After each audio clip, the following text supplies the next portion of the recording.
Hello and welcome to this episode of The Heartbeat, the NHS North East and North Cumbria Integrated Care Board's official podcast channel, giving you the latest health news, stories and innovations from across the region. As we are fast approaching International Women's Day, we wanted to use this episode as a platform to discuss some of the great innovations that are taking place across our region for women. I'd like to welcome Claire Riley, our guest today, who is our North East and North Cumbria Integrated Care Board Executive Director for Corporate Governance, Communications and Involvement. And Claire is also our ICB's Women's Health Lead. Welcome, Claire. Thank you very much. So, Claire, tell us about you and your career. You're an Executive Director at the NHS now, but how did it all start? Tell us about your journey. Yeah, I'm old, so it probably feels a bit too long to go back into them days. But I've probably had an unorthodox career, is probably the best way I can explain it. So I left school at 16.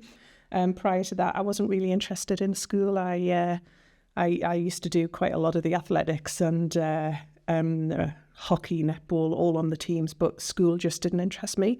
So I left work and I joined a law firm as an office junior, believe it or not, and got to the point where I changed my jobs within the law firm, and to the last year I was collecting debts, believe it or not, on behalf of the law firm clients, and I was issuing High Court summonses and County Court summonses and High Court writs, and then I got to an age, so I was 21 at the time, and I thought, is this really what I'm going to be doing? And then I left there and I joined an organisation called Cumbria Water. And I left there because I knew that they would pay for some training for me. And I stayed there for 16 years. I ended up being a senior manager. I was one of only 3 senior managers under the age of 30. I had studied part-time as well as worked full-time, and I ended up with a degree, and then I ended up with a postgrad diploma and also a teaching certificate. So I studied part-time for best part of 8 years as well as working full-time. In between those 8 years, I also had 2 babies and had got married. So I'd probably done it the hard way. And I benefited from some fantastic leadership training. And then again, I got to the point 16 years after being at Cumbria Water thinking, is this it for me? Where else do I need to go? What else do I need to do? So I was about 36 at the time, and I joined the health service. And the rest is history, really. Joined at the Strategic Health Authority initially, and then joined Northumbria Healthcare, was at Northumbria Healthcare for 12 years, and joined the ICB nearly 2 years ago now. So obviously part of the backdrop to our podcast here today is International Women's Day, which it's coming up this Friday the 8th March. And I think sort of looking at that, and then, so throughout your career journey, have there been barriers that you've encountered, and how have you overcome those barriers? So it's weird, the term barriers, because everybody deals with barriers in their day-to-day life. Sitting the finals of the degree 4 weeks after giving birth was quite a challenge. Studying part-time while having a young child and being pregnant and working full-time was a bit of a barrier, you could argue. But generally, when you put your mind to it, and if you want to do it, you'll do it. And I think too often we can set limitations on ourselves, or other people, we can allow other people to set limitations on us. And what I would say is, don't let anybody do it, and don't do it yourself. If you really want to truly achieve something, you will find a way of doing it. And so when you have barriers, and you have them all of the time, you've just got it. These are things that you just have to find a way of overcoming, or actually you do something different, and that's fine too. So I guess, obviously you're in a leadership position now, but what would you say to those who look to you now and aspire to to be where you are, in 5 or 10 years' time, but are perhaps worried it might never happen for them? So I suppose don't aspire to be somebody else. You've got to aspire to be your best self. And whilst you may look at what other people are doing, try not to let that drive who you are and what you want to do. Because individuals carve their roles out depending on their skills, their background, and a range of different things. So really think a bit differently about that. Don't just necessarily look at people saying, I want to be them or I want to do what they do. Think about what's right for you and how do you then make it happen? And how do you work with people to help you make that happen? And then another final point is really very often, if you've certainly come through a professional side from a corporate services point of view, whether or not it's comms, HR, or anything like that, or finance, you can be really, really good as a practitioner in your field. But if you don't invest in your leadership capacity and capability, if you want to move up the chain of command, that will be difficult, because the biggest challenge you'll have is not necessarily doing the practitioner role. It's actually being a leader or leading teams or managing people. So make sure you are investing in your capacity and capability from a leadership point of view. Brilliant. That's very sound advice, that. So sort of, are there any kind of key moments from your life which stand out to be sort of like a real eye-opening moment for you, or a game-changing moment in terms of being a strong and inspirational woman, within the ICB, but also within the health and care sector today? So I don't necessarily see myself as that, and I think you need to be really careful thinking in that way. I think I am inspired every day by different people, and I only hope that I can help other people along the way. What drives me is doing the job and making sure that I do it to the best that I can possibly do it, and fulfill a role that hopefully makes a difference. And that's what I want to be able to do. But I don't necessarily see myself in that way, but I would want to help people. International Women's Day this year is about inspiring inclusion. So what inspires you personally and career-wise in your day-to-day life? I'm influenced by a range of different things, and we've had the pleasure of being able to work with Dame Leslie Regan with the development of the women's health strategy and what we're trying to do locally. I mean, she is absolutely amazing. You can't help but be inspired by a woman like Dame Leslie. We work with Sam Allen. You can't help but be inspired by a woman who is really fantastic, a fantastic leader and doing a great job as well. But I'm equally inspired by my youngest daughter, who today has failed her driving test, and she's dealt with it with an absolute brilliant mindset and just thought, I'll do it next time. I made a mistake, I'll get on with it, but didn't cry and just move on and I'll do it again. I'm inspired by my niece, who last year at 22 was diagnosed with cancer of the breast, and she's absolutely smashing it. She played football at the weekend for the first time. I'm inspired by my two sisters, who I'm the youngest of three. I keep on reminding them that I am the youngest. But I say this quite often, that I was born into a team.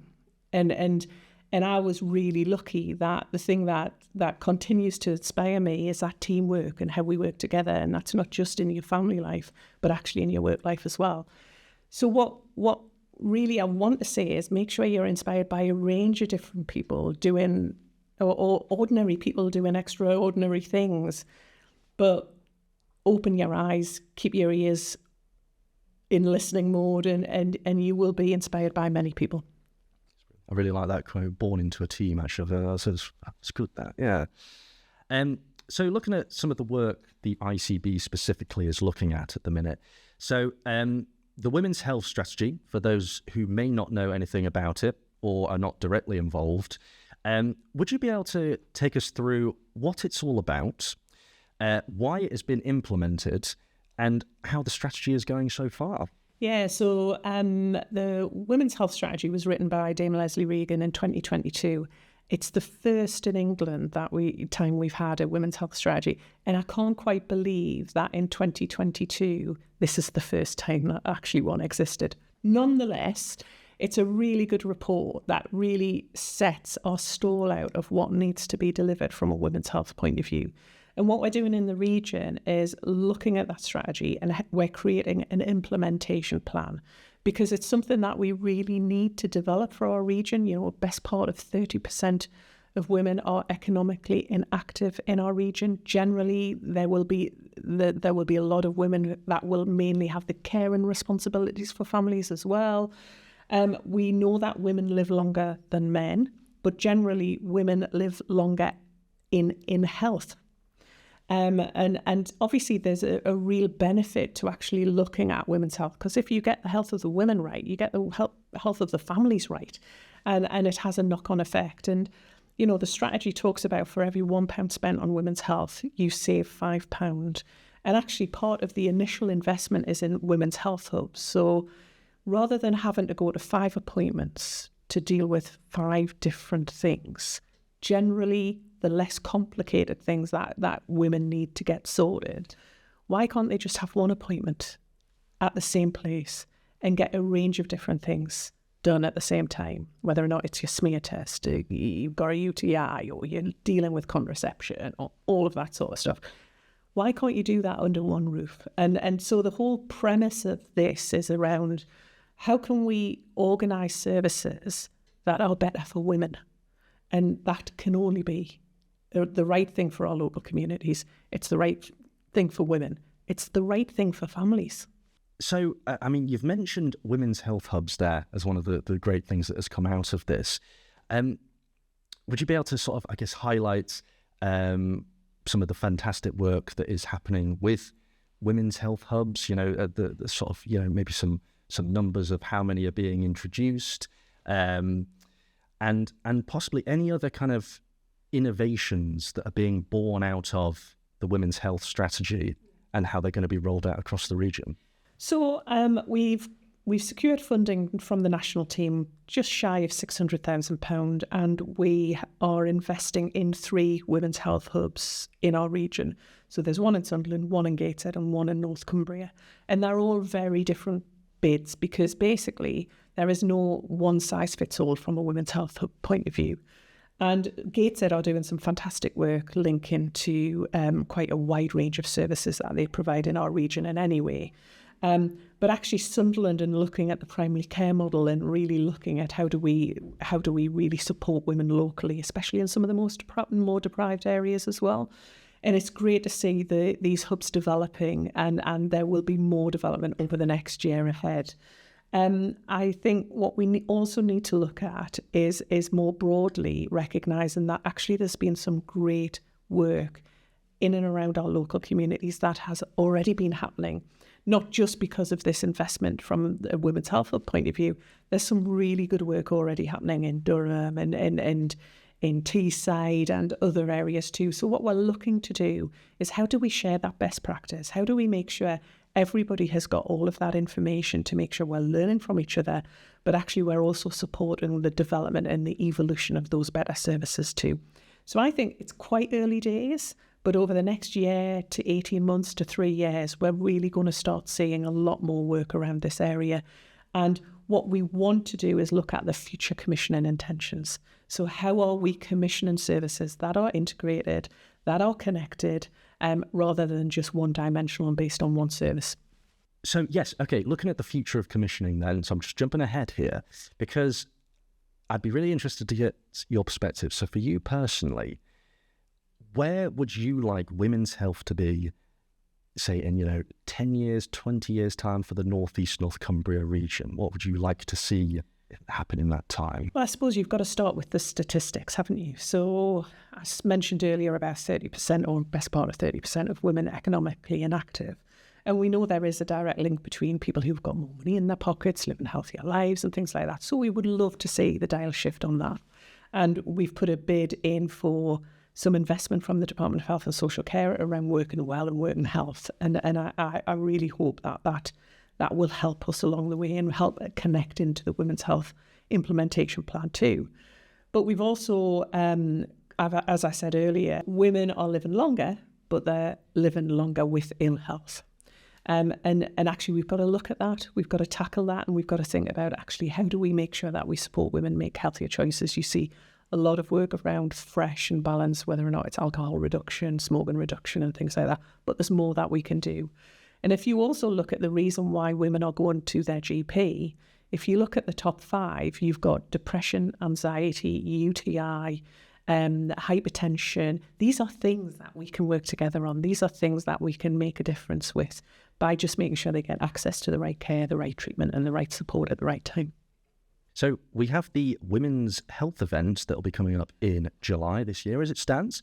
By having events such as this, where people can come together to discuss women's health and the important factors that matter in implementing change, I guess sort of from your perspective, why is it important that we continue to have these events in order to impact change, perhaps?